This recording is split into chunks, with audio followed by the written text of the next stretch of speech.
Muito boa tarde, amigo do esporte. Está começando mais um Turma da Bola no Canal 9, que vai passar a se chamar Turma do Esporte.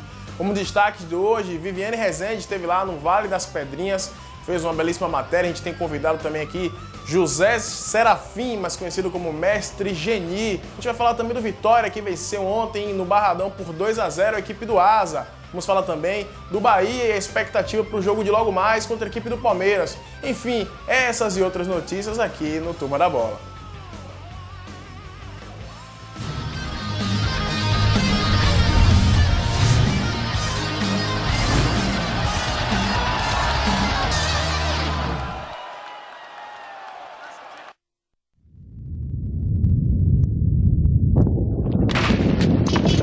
Eu sobrevivi ao terremoto do Haiti.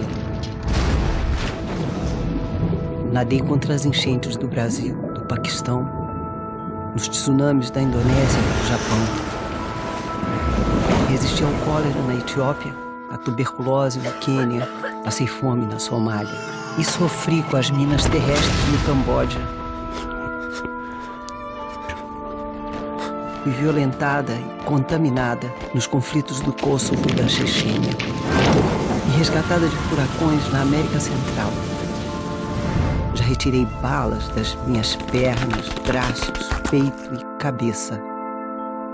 Mas eu não sou invencível, nem imortal. Eu sou a esperança. Médicos Sem Fronteiras, 40 anos indo além da medicina.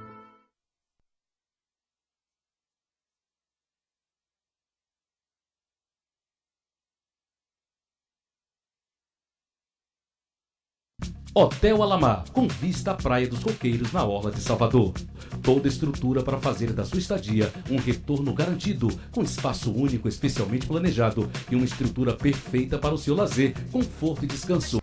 Auditório dentro de um ambiente climatizado e aconchegante, piscina, bar, restaurante e salão de beleza. Hotel Alamar, Avenida Otávio Mangabeira, Jardim de Alá, Salvador. Reservas 71 3017 6030. Hotel Alamar.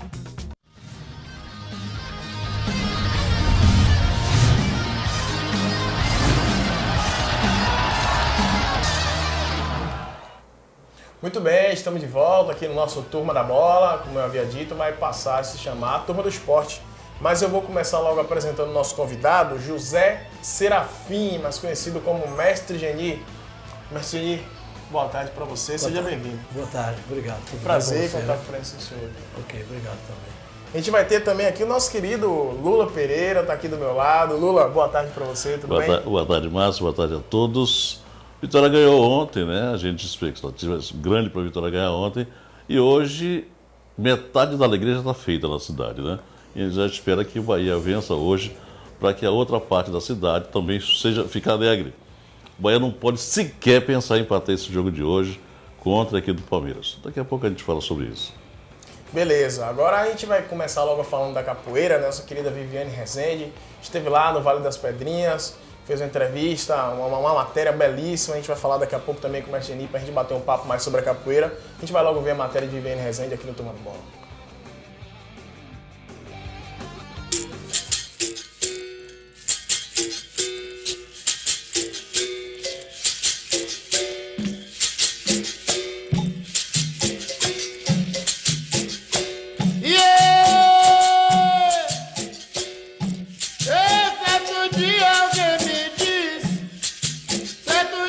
Queixada, bênção, martelo, os nomes são bem brasileiros e correspondem a golpes de uma modalidade trazida pelos ancestrais africanos, que hoje representam um dos esportes que mais geram inclusão social em comunidades de Salvador.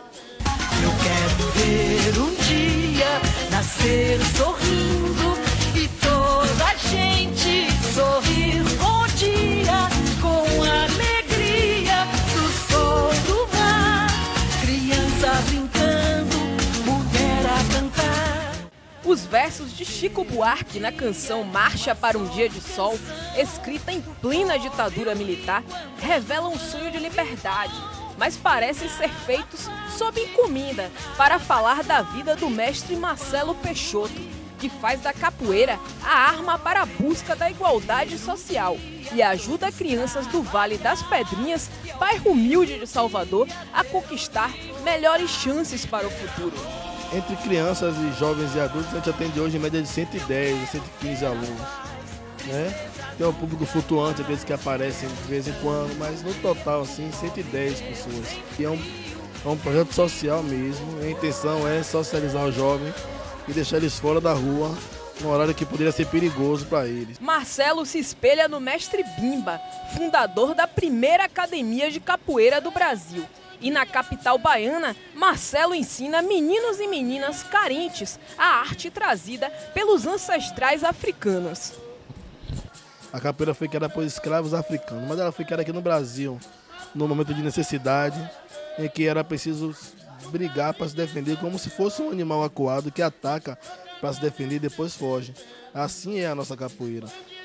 Existem algumas denominações que se assemelham à capoeira de outros países. Né? Tem a Nagolo na África, tem a Ládia na Martinica, né?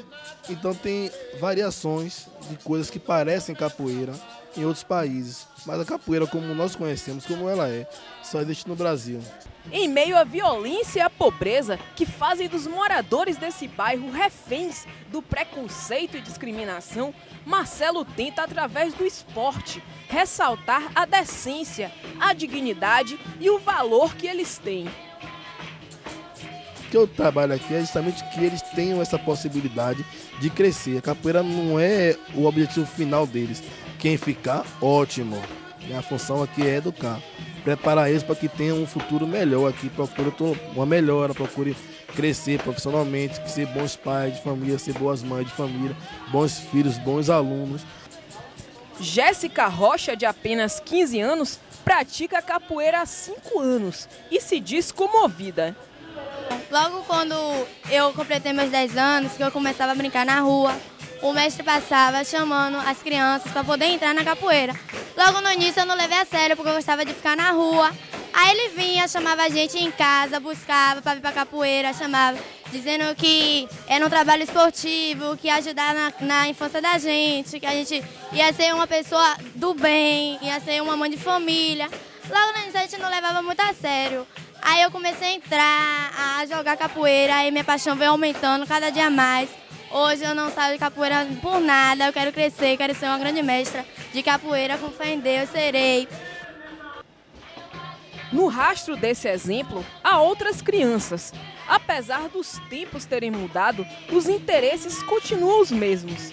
Os jovens capoeiristas do Vale das Pedrinhas encaram o esporte como uma forma de ressaltar seus valores e frequentam assiduamente os treinos nas segundas, quartas e sextas, a partir das 18 horas, na própria comunidade.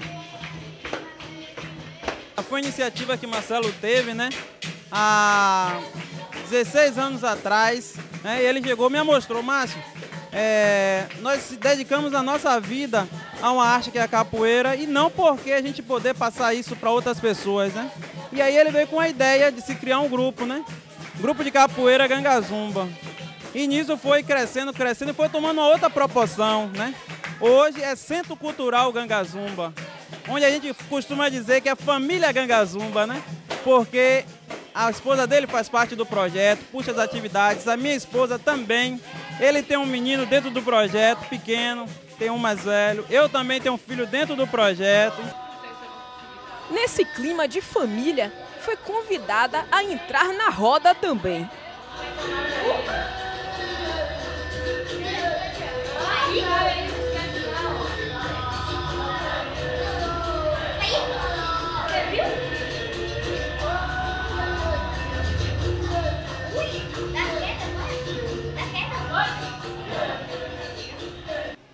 Apesar dessa harmonia disfarçar os obstáculos, as dificuldades são inúmeras para a manutenção desse trabalho social no Vale das Pedrinhas.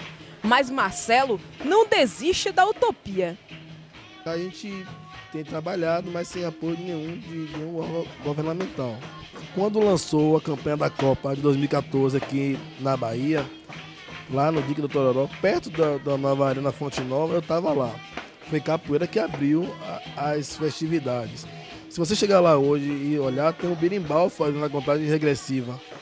Então, é muito complicado você fazer a festa e não participar da festa, né? E essa é a minha briga, para que a capoeira seja incluída como uma coisa que realmente tem valor. Todos os órgãos aqui, qualquer evento que se tem em Salvador, geralmente eles usam capoeira ou algo de capoeira para chamar a atenção. No entanto, na hora de apoiar realmente um projeto de capoeira, não só o meu como qualquer um outro, existe uma dificuldade muito grande. Cartão postal do país. Um esporte diferente, que envolve todo um processo cultural, mas que mesmo sendo tão brasileiro, ainda é pouco afagado pela terra-mãe e sobrevive devido ao esforço de alguns guerreiros, que com muito gingado são os responsáveis por não deixar a capoeira parar de tocar o coração do Brasil.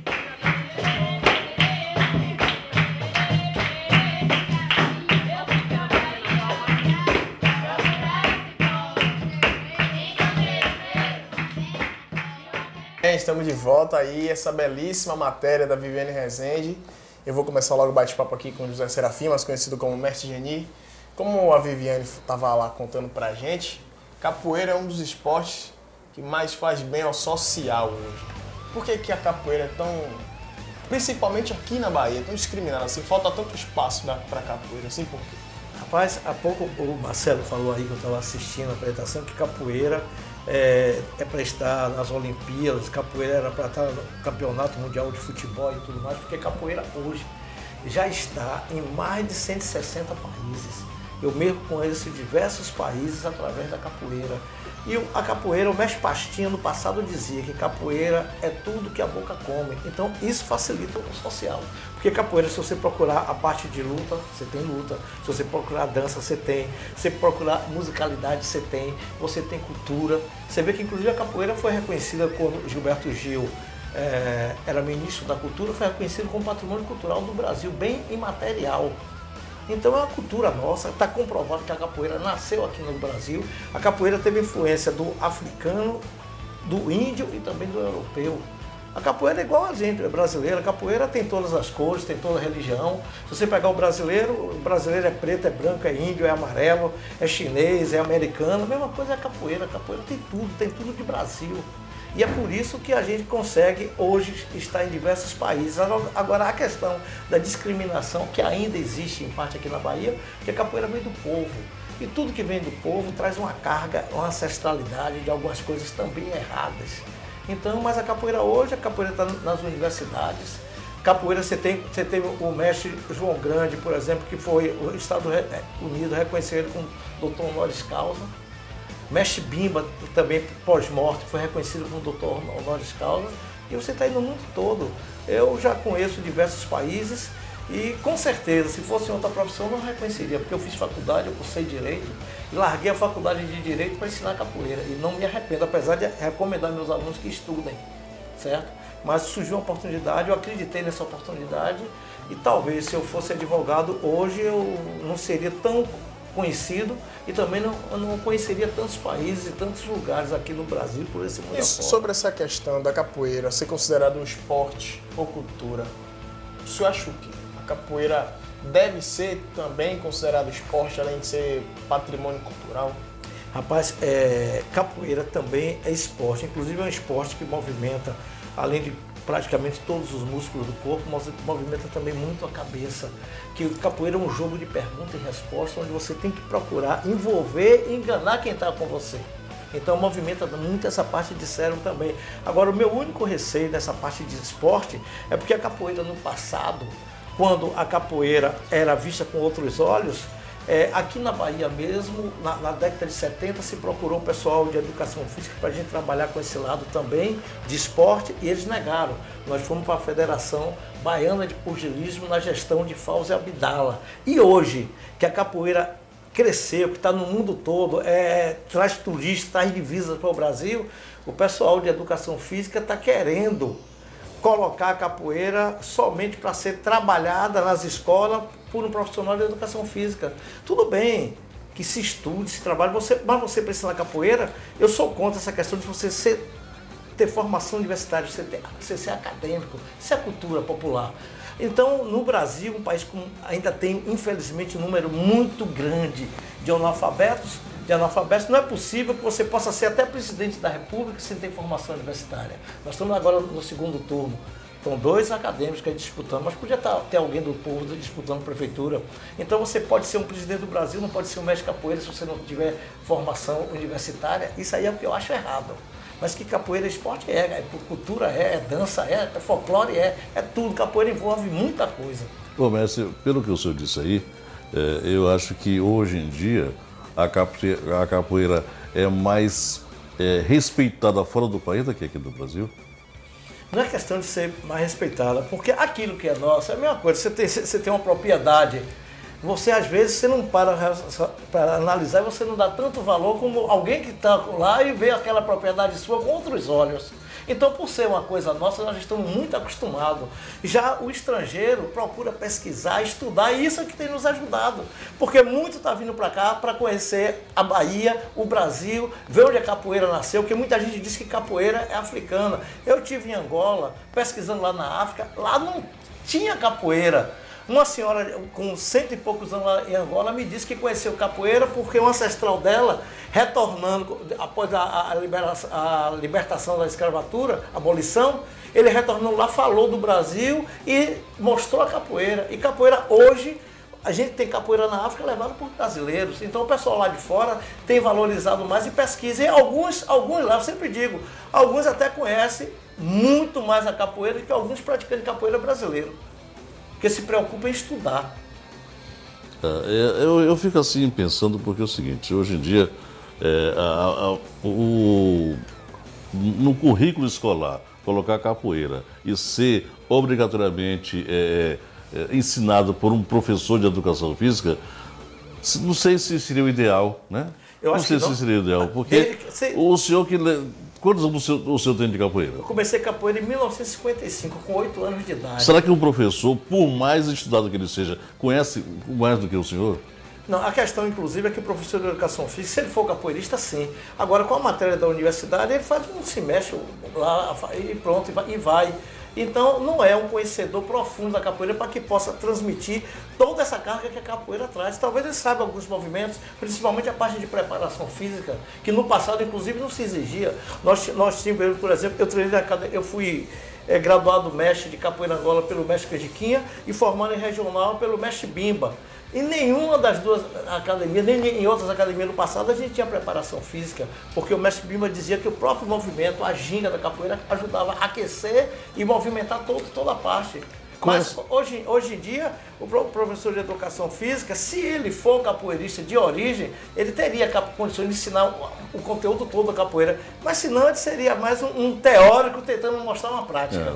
Com essa bagagem que o senhor tem, desde 55 na capoeira, qual foi o maior capoeirista que o senhor viu aqui, que o senhor conheceu, que o senhor tem certeza que realmente ele era a sumidade? Rapaz, eu conheci muita capoeira, inclusive pratiquei também muito tempo capoeira de rua, mas se eu fosse citar alguns, muitos iam se me alindrar. Então eu digo que os maiores capoeiristas que eu já vi na minha vida foram meus dois mestres, mestre Canjiquinha e mestre Bimba. Para mim não tem igual a eles. Porque jogar capoeira é algo que faz parte da capoeira, mas não é tudo. E eles tinham um conteúdo geral. A capoeira não seria um esporte violento? Violentos somos nós, seres humanos. Em toda a profissão tem violência. Você vê o cara vai dirigindo, aí de repente se desentende e um quer agredir o outro. Eu já vi Fórmula 1, certo? Um corredor agredir o outro. Eu já vi campeonato de natação, um nadador agredir o outro. Há pouco dia, agora essa semana tivemos no futebol os meninos do Bahia de Vitória se autoagredindo. Então é o ser humano que é violento, não a capoeira. Como Vale Tudo, por exemplo, Vale Tudo não é violento, não. O profissional que está lá em cima não é violento. Então o ser humano é que é violento. E não é a capoeira. Para o aluno chegar a ser um mestre, qual é o critério de avaliação para um mestre que é o mestre dele agora chegar e falar, pronto, você também já é o mestre, você também já... Olha, eu fui o primeiro aluno graduado em mestre pelo mestre Canjiquinha e fui formado em regional. Cada mestre tem seu critério, mas a gente, hoje em dia, capoeira tem sistema de graduação. tem as cordas da capoeira, é que ele passe por toda essa etapa e seja aprovado. Eu queria que o senhor dissesse o que é corda, como é que eu passo de uma corda para outra, eu que sou leigo no assunto, por favor. No passado, a capoeira, a graduação era da cabeça do mestre. Você treinava, um dia lá o mestre chamava você e ia lhe graduando. O mestre Bimba, por exemplo, ele fazia o batizado, que era a iniciação do capoeirista na roda, depois a formatura. O mestre Canjiquinha, depois de algum tempo, dizia você é contramestre, você é mestre. E hoje em dia não. Eu, por exemplo, no meu grupo, eu tenho um grupo de capoeira, que é o Grupo Zambiacongo, e também a FECABA, a Federação Baiana de Capoeira, analisa o passo a passo.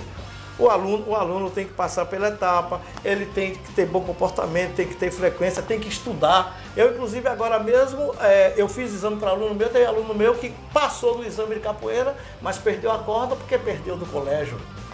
Então, envolve uma série de coisas, inclusive disciplina, comportamento na família, comportamento na escola. E depois de tudo isso, é dado a corda a ele e ele vai atingir o grau máximo, que é o grau de mestre. Depois, quando chegar os exames para mestre, ele vai ter que fazer palestra, ele vai ter que apresentar trabalho, pelo menos no meu grupo eu faço assim. E a Federação Baiana de Capoeira, a FECABA, Federação de Capoeira do Estado da Bahia, apoia o que os mestres que são filiados a ela fazem. Outro dia a gente entrevistou aqui um professor, ele dizia que no basquete, que é um formador também de garotos, que no basquete, obrigatoriamente, ou então quase que nunca, existe um fumante e uma pessoa que beba. Na capoeira também é melhor que o cara não fume, melhor que o cara não beba? Eu recomendo não fumar, não beber. Agora, infelizmente, aqui na Bahia, os baladões estão aí, os esquemas estão aí, as quebradeiras tanto forró como pagode e tudo mais, é meio difícil controlar, que a gente tenta controlar.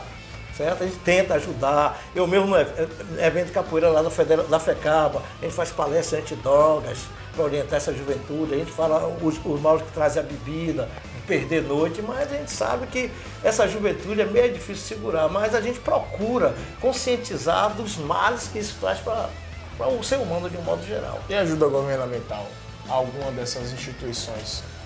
Eu não vou dizer que não ajude de jeito nenhum, mas ainda é muito pequena a ajuda. Certo? Nós temos mesmo a FECABA, a Federação de Capoeira do Estado da Bahia. Nós fizemos agora um campeonato internacional de capoeira. Tivemos alguns países participando, nós fizemos praticamente por nossa conta. A ajuda é mínima. Só o bar. Rapaz, às vezes você consegue algum apoio financeiro. Agora mesmo nós tivemos, o ano passado, nós tivemos o prêmio Viva Meu Mestre, instituído pelo governo federal. Eu, inclusive, fui um dos que foi agraciado.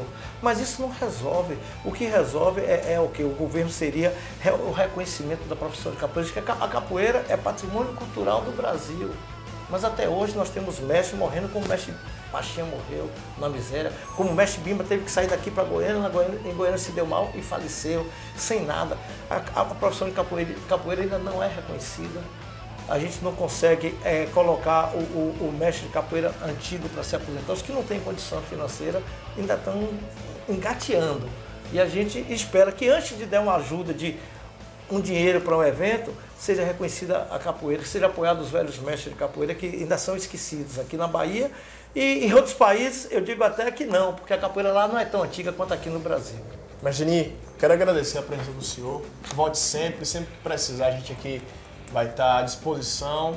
E muito obrigado pela sua presença. Foi um papo aprender mais um pouco sobre a capoeira. Obrigado. Eu queria aproveitar aqui a oportunidade para dizer aos capoeiristas que nós estamos na FECABA, que é a Federação de Capoeira do Estado da Bahia, no Edifício Bahia de Todos os Santos, sala 801, ali na ladeira do São Bento. E a gente espera os capoeiristas chegarem lá para a gente lutar pela capoeira e não brigar na roda. A gente tem que lutar pela capoeira, pelo desenvolvimento, pela união e para buscar coisas que a gente precisa ter ainda nela.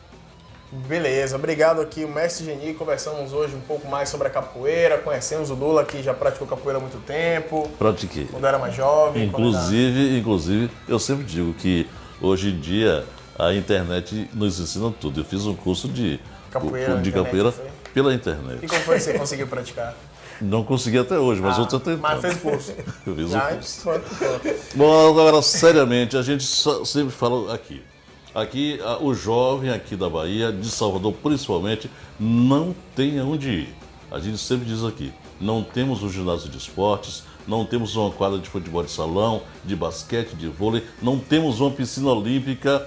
Nossos atletas têm que sair daqui para vencer ou tentar vencer fora. Infelizmente, os nossos órgãos públicos não se atentam para isso. Eu sempre digo, é preciso que alguém tome uma providência. É preciso que alguém faça alguma coisa, porque estamos perdendo os nossos jovens para as drogas e para os pagodes da vida. Todo dia a gente diz isso aqui, mas parece que até agora ninguém ouviu. Muito bem, daqui a pouquinho a gente volta, a gente vai falar do Vitória, que venceu ontem a equipe do Asa no Barradão por 2-0. Vamos falar também da seleção brasileira, que venceu a equipe do Japão, a grandiosa seleção do Japão por 4-0, com gol de Kaká, gol de Neymar, enfim. Essas e outras notícias a gente volta daqui a pouquinho no Turma da Bola.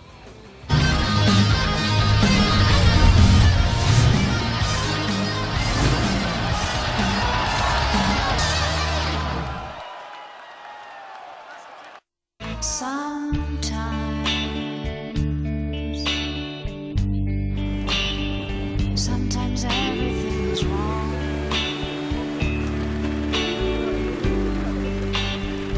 Now it's time to sing along. When your day is night alone. Hold on if you feel like letting go. Hold on when you think you had too much. This life will hang on, 'cause everybody hurts. Take comfort in your friends. Well, everybody hurts. Sometimes everybody cries, and everybody hurts. Hold on. Hold on. You are not alone.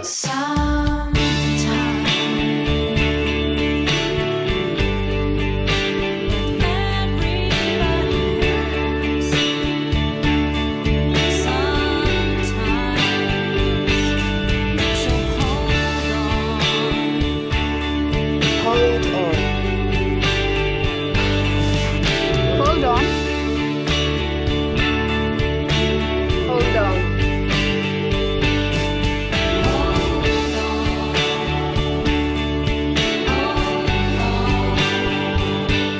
Hotel Alamar, com vista à Praia dos Coqueiros, na Orla de Salvador. Toda estrutura para fazer da sua estadia um retorno garantido, com espaço único especialmente planejado e uma estrutura perfeita para o seu lazer, conforto e descanso. Auditório dentro de um ambiente climatizado e aconchegante, piscina, bar, restaurante e salão de beleza. Hotel Alamar, Avenida Otávio Mangabeira, Jardim de Alá, Salvador. Reservas 71 3017 6030. Hotel Alamar.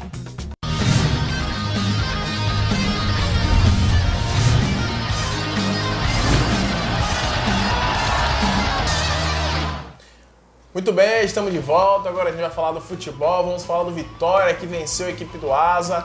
Passou ontem poucos minutos, poucas horas, como líder de novo da Série B, mas o Criciúma acabou vencendo sua partida. O Vitória voltou à segunda colocação. A gente está aqui com o Jorge Catugi, setorista do Vitória para a Rádio CBN de Salvador. Catugi, boa tarde, seja bem-vindo. Boa tarde, um forte abraço, Márcio, um forte abraço a todos que estão, neste exato momento, telespectadores do Canal 9.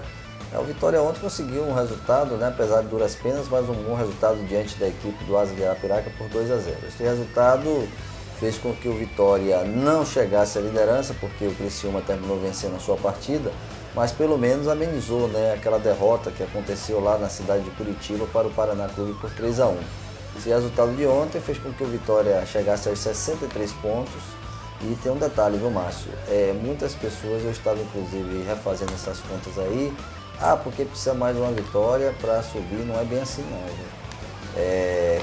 Com a vitória do Atlético do Paraná, que foi a 55 pontos, que é exatamente o adversário do Vitória no próximo jogo, ainda tem, se o Vitória ganhar do Atlético vai a 11 pontos, mas se você for refazer o número de pontos ainda a serem disputados, eu acho que para se garantir mesmo, eu já cheguei à conclusão que tem que ser 70 pontos, não é mais de 66 não, viu, que o Vitória pode chegar no próximo sábado, porque de qualquer maneira ainda se restariam 21 pontos a serem disputados. E aí você coloca o Atlético como quinto hoje com 55, então é um jogo realmente de 6 pontos, esse jogo do próximo sábado do Vitória com o Atlético Paranaense. Se o Vitória ganhar, melhora consideravelmente a sua situação em relação ao quinto colocado, porque ele coloca 11 pontos. Sem mas contar aí... que ele não deixa o Criciúma fugir, caso o E Criciúma não deixa o Criciúma vença, né? fugir também, porque de qualquer maneira o Criciúma ficaria apenas um ponto caso ele venha a ganhar a sua partida da próxima rodada.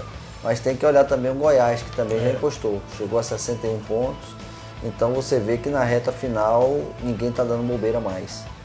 Que talvez quem tenha bobeado foi o Vitória, na última rodada, a rodada anterior, a de ontem, quando perdeu para o Paraná e o Goiás ganhou e o Criciúma ganhou e ganharam fora de casa, o que é importante hoje. O Vitória teve essa caída, né, de produção exatamente no segundo turno, que o Vitória não conseguiu ganhar fora de casa ainda. E os seus adversários estão ganhando fora de casa, o que às vezes faz a diferença. Então, com esse resultado de ontem, o Vitória se consolida aí na segunda posição, apenas um ponto do líder, como você bem disse. Ganhar do Atlético é fundamental importância porque você fica mais próximo do acesso e, consequentemente, você também não deixa o líder hoje, o Criciúma, se desgarrar. Ou, de repente, o Criciúma pode até tropeçar, já que ele joga fora, e aí o Vitória pode reassumir novamente a liderança da competição. Beleza, agora Catugi, pra você ontem, qual foi o destaque do Vitória? Ou então o destaque do jogo, se não foi do Vitória? Bem, o destaque do jogo, olha, ontem fica até difícil você colocar um destaque no jogo, porque a equipe do Vitória ontem teve momentos altos e baixos, teve realmente momentos que o jogo foi um jogo chato, aquele jogo ruim que você vê, um jogo sem nenhum tipo de emoção, às vezes até feio, até aquele jogo brusco, né? Muito chutão, sem a bola. Está rolando. Pedro Quem muito bem marcado, não rendeu nada ontem, foi um jogador que teve um rendimento abaixo, mas até por uma questão de incentivo eu daria um mérito ao zagueiro Josué, que entrou num momento difícil, né? Já que é diferente você jogar em divisão de base e você ter a responsabilidade de um jogo que o time necessitava de uma recuperação, você entrar como titular na equipe. Eu daria até como uma forma de incentivo o Josué, um destaque porque pelo menos mostrou segurança, mostrou tranquilidade, jogando ao lado do Vitor Ramos, não comprometeu em momento algum, apesar do Asa também não ter assim feito nenhum tipo de pressão no Vitória, mas no momento, no primeiro tempo, mas no momento que a equipe do Asa apertou, ele mostrou recursos e mostrou que realmente tem um futuro promissor pela frente. Agora, só abrindo parênteses aqui, Catugi, você falou do Josué e citou também divisão de base. É um assunto que a gente acabou não tratando na segunda-feira. Eu queria saber sua opinião sobre aquela pancadaria que teve no domingo do Barradão com o Sub-13 do Bahia e o Sub-13 do Vitória. Lamentável. Ali, na minha opinião, eu dispensaria todos os jogadores. É lamentável o que aconteceu, mas porque a orientação não é essa. A orientação, inclusive não foi a primeira vez, né? No início do ano já teve algum problema semelhante entre esses atletas do Sub-13. Agora não, eu acho que não é questão de dispensar, porque são garotos, né?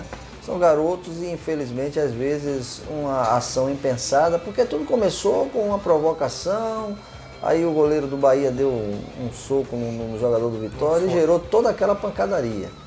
Mas por serem garotos, e eu acho que logicamente que é exatamente agora que você tem que iniciar uma formação, você tem que mostrar a eles que o futebol não é isso, que o futebol é uma competição, mas não é uma coisa que esteja violenta. Eu acho que tem que chegar no eixo, tem uma conversa séria, tanto Bahia como Vitória, com esses jogadores, cobrar mais dos seus orientadores no sentido de mostrar a esses, né, futuros jogadores que a coisa não é nesse sentido, não pode dar continuidade a essa rivalidade que leva ao extremo de uma via de fato, como aconteceu naquele jogo. Então, eu acho que é mais uma questão de consenso, de conversa, de mostrar aos meninos, dar um chamado puxão de orelha mesmo, não só nos jogadores, mas também naqueles que são responsáveis pela categoria e que tem que passar para esses futuros jogadores o que tem que ser feito dentro de campo. Olha, em relação a isso, eu já tinha feito até um comentário na Rádio Cristal, que não existe, é uma rixa, existia uma rixa entre 2 ou 3 jogadores e levou para todo mundo, e não pode se punir todo mundo. Claro que o espetáculo foi feio, foi horroroso, e um detalhe, poderia alguém sair muito machucado dali. Teve um jogador do Vitória, o volante, exatamente, número 5, que eu não sei o nome. Ele foi chutado por vários jogadores. Quando a confusão estava praticamente finalizada, ele estava na área do Bahia. Foi quando ele se deu por si que ele estava na área do Bahia e todos os jogadores do Bahia que estavam lá começaram a agredi-lo. Todos. Quer dizer, de repente um chute na boca, um chute no... Ele caía, tentava costela, correr a duras penas, sabe? Porque foi um verdadeiro corredor polonês, né? A gente fala, chute corredor na polonês, cabeça. todo mundo... Inclusive ele saiu até desacordado. Não foi? Um chute na cabeça pode causar uma lesão grave, entendeu? Então, não digo que vai ser punido todo mundo agora, deve chamar todos os pais, todos os diretores e dirigentes para uma reunião, para um consenso geral, porque não pode ocorrer um fato desse. Como o Catugi disse, ainda são jovens, carecem muito de orientação, mas desse jeito não pode ficar. Catugi, o Vitória, qual é a programação do Vitória essa semana? Joga no próximo sábado? Bem, a turma já se representa hoje à tarde, né? Fazer aquele trabalho regenerativo. E amanhã e na próxima sexta-feira os treinos serão pela manhã, na parte da manhã. E aí a partir de sexta-feira o Carpegiani coloca a relação dos jogadores, né, para a partida contra a equipe do Atlético Paranaense. E aí encerra sexta-feira os trabalhos visando o jogo do sábado. Então tem treinamento hoje, amanhã e depois, sendo que hoje à tarde e quinta e sexta-feira pela parte da manhã, e aí os jogadores entram em regime de concentração para o jogo contra o Atlético Paranaense. Tem a volta do Gabriel, que ontem não jogou, estava suspenso, cumpriu a suspensão pelo 3º cartão amarelo, e foi o único jogador que ontem não participou, já que o William e o Nino voltaram à equipe. O William ainda sem ritmo, terminou sendo substituído, também o preparo físico. O Nino jogou até o final, então são jogadores que já fazem parte aí do contexto e que podem ser aproveitados pelo treinador Carpegiani. Beleza, a gente vai no break comercial, na volta a gente fala do Brasil, fala de seleção brasileira. O Catugi vai continuar aqui com a gente para falar do jogo do Brasil contra o Japão, o grande Japão, que estava todo mundo com medo do Japão porque tinha vencido a França. A gente vai falar também da preparação para o jogo de logo mais, às 7h30, do Bahia contra o Palmeiras. Enfim, daqui a pouco a gente volta para falar mais de futebol, para falar mais do esporte aqui no Turma da Bola.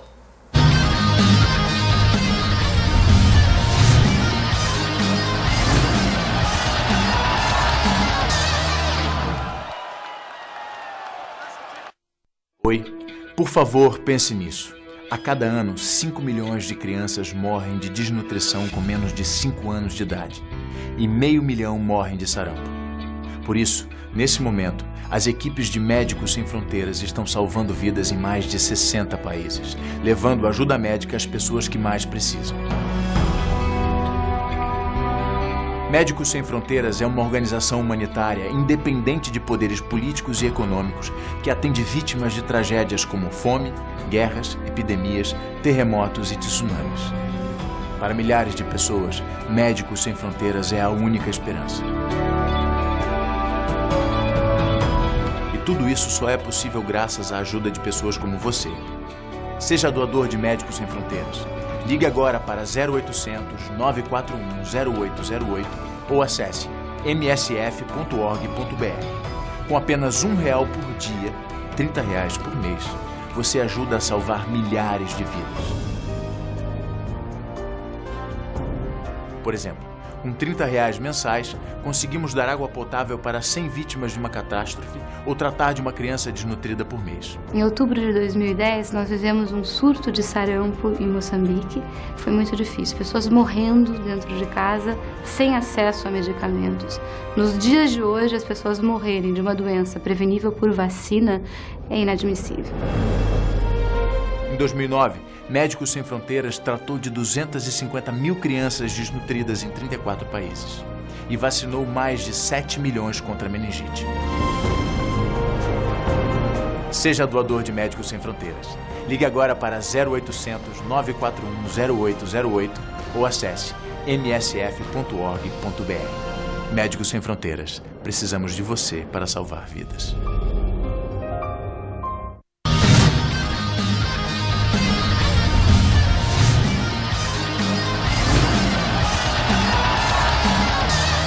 Palmeiras, Lula, o Bahia que precisa vencer. O Palmeiras já está perto de afundar, é aquela situação, né? O cachorro morto termina de matar. Não tô pedindo para ninguém matar cachorro na rua, não. É só... É a forma de falar. Forma de falar, ditado popular. O Palmeiras, que pode chegar com Barcos, o Marcos Assunção também pode jogar. E se Barcos vier mesmo, que afunda Barcos, que afunda Palmeiras. E o Bahia tem que vencer o jogo de hoje. Eu vou lhe ser sincero, eu não entendo como esse elenco do Palmeiras está nessa situação. Se você colocar jogador por jogador, todos sabem jogar na bola, todos sabem de bola. Agora, o conjunto não está dando certo, e quando o conjunto não dá certo, aí fica difícil. Não tem, entra o treinador, sai o treinador, e a coisa está feia. Basicamente, o Palmeiras já está com a porta aberta para a Série B, mas vai jogar hoje. Vai jogar como franco favorito, franco atirador, aliás, franco atirador, e qualquer coisa para o Palmeiras hoje é lucro. Então o Bahia tem que se cuidar, vai ter que jogar, porque para o Bahia esse jogo é mais do que decisivo, né? Mais do que decisivo. Primeiro, porque vencendo sacramenta a sua permanência na Série A e também sacramenta a descida do Palmeiras. Então, esse jogo é de, não sei de 6 pontos não, é de 10 ou 20 pontos. O Bahia que vai ter como desfalque o Helder, que continua sentindo dores na lombar, e o Souza. E aí o técnico Jorginho trabalhou no meio campo o Dionis e o Fael, que já são daquele trio ali formado junto com o Helder. São titulares absolutos. E aí tem a possibilidade de ter o Fabinho ou o Kleberson. E aí, fechando o quarteto do meio-campo, ele vai contar com o Zé Roberto. Na frente, Gabriel, como não tem o Souza, vai ser ou o Elias ou o Jones. Elias parece que não joga. Eu acredito que o Elias não jogue, mas o Elias corre por fora. Mas tem o Júnior também que corre por fora. Tem o Júnior também que vem correndo por fora, mas provavelmente vai ser o Jones, porque o Bahia vem sentindo a falta do Jones. O Palmeiras veio reforçado. O Marcos Assunção. O Henrique volta, né? Henrique volta hoje. O Marcos Assunção pode jogar hoje. E o Marcos, se chegar a tempo, joga hoje também. Então, o Palmeiras vai com tudo, Disso, e de qualquer jeito, ninguém vence. O Palmeiras tem que vencer o Bahia de qualquer jeito. Mas de qualquer jeito é complicado. Então o Bahia tem que jogar com inteligência para vencer essa partida de logo mais. Dentre 1-0, para mim é 10-0. Dentre as opções, vocês dois que acompanham, entre Fabinho e Kleberson, hoje, no jeito que o Bahia joga, Fabinho no meu time não joga. Seria o melhor? A melhor opção. Mas parece que o Kleberson não vai poder jogar, né? Parece que tomou o 3º cartão amarelo. Não. Não, o Kleberson não tomou, não? Ele tomou o 3º cartão amarelo, tem uns 2 Aliás, jogos. não, foi no lance anterior, né? Agora, só que tem um problema, viu? A questão é que com o Kleberson o time não marca ninguém. Eu vi lá em Curitiba, eu estava lá presente, e o Kleberson não marca ninguém, e foi um jogador que não trouxe nada de positivo para o elenco do Bahia. Agora, a forma como parece que a equipe da CBN escolheu o Kleberson para ir pior em campo, não sei. O pior em campo, exatamente. Porque realmente foi um jogador que naquela partida foi um jogador nulo. Não marcou e nem criou nada. Ele cria boas oportunidades. Naquele jogo contra o Flamengo mesmo, ele entrou no segundo tempo, criou uma oportunidade de gol para o Gabriel, que era para ter matado o jogo. Mas quando ele entra no segundo tempo, parece que ele virou aquele jogador de segundo tempo que nem o Lulinha. Se o Lulinha entrar como titular, não rende tanto como se entrar no decorrer da partida. O problema de Fabinho é que ele marca muito atrás mesmo. Agora a questão também é que lá em Curitiba ele entrou como zagueiro. E não é a dele, ele é volante. Tudo bem que o volante pode se adaptar a jogar de zagueiro, mas você se adaptar a você entrar e ter que jogar logo é diferente. E o Fabinho entrou realmente numa situação difícil no momento que o Curitiba estava pressionando, na época que era pressão total, e que terminou culminando até com o segundo gol da equipe do Curitiba. Faltou aquela marcação ali em cima do David. O David subiu sozinho. Faltou um zagueiro ali para poder acompanhar o David e deixar ele livre na cara do Marcelo Lomba, que já tinha feito milagres, né? Já tinha feito uns 3 ou 4 milagres lá atrás. É aquela situação, né? Quando o goleiro é o melhor jogador da partida, alguma coisa teve errado. Mas com a volta da dupla de zaga aí titular, né? Talvez a coisa melhore ali atrás na cozinha. Agora, eu acho que o Bahia está precisando de mais ofensividade. Está precisando... Eu colocaria o Júnior para jogar. Se o Júnior está em condição, tudo bem, porque não mostrou qualidade, mas pelo menos um jogador que vai prender.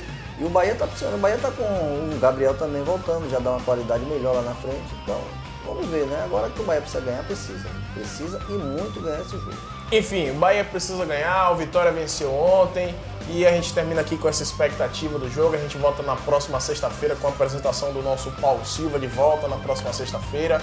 O jogo daqui a pouquinho, às 7h30, o jogo do Bahia. Você, torcedor, vai, incentive seu clube. O Bahia que hoje só vai ter o desfalque do Souza e do Helder, que estão machucados ainda, dúvida no ataque, enfim. Agradeço aqui ao Lula Pereira pela participação. Lula, muito obrigado mais uma vez. Um abraço, Marcinho, e até sexta-feira, se Deus quiser. Cato Gia, você também um grande forte abraço. Valeu, um abraço até sexta. E a gente vai encerrando por aqui. Na sexta-feira a gente volta a partir das 17 horas aqui com o nosso Turma da Bola. Até a próxima.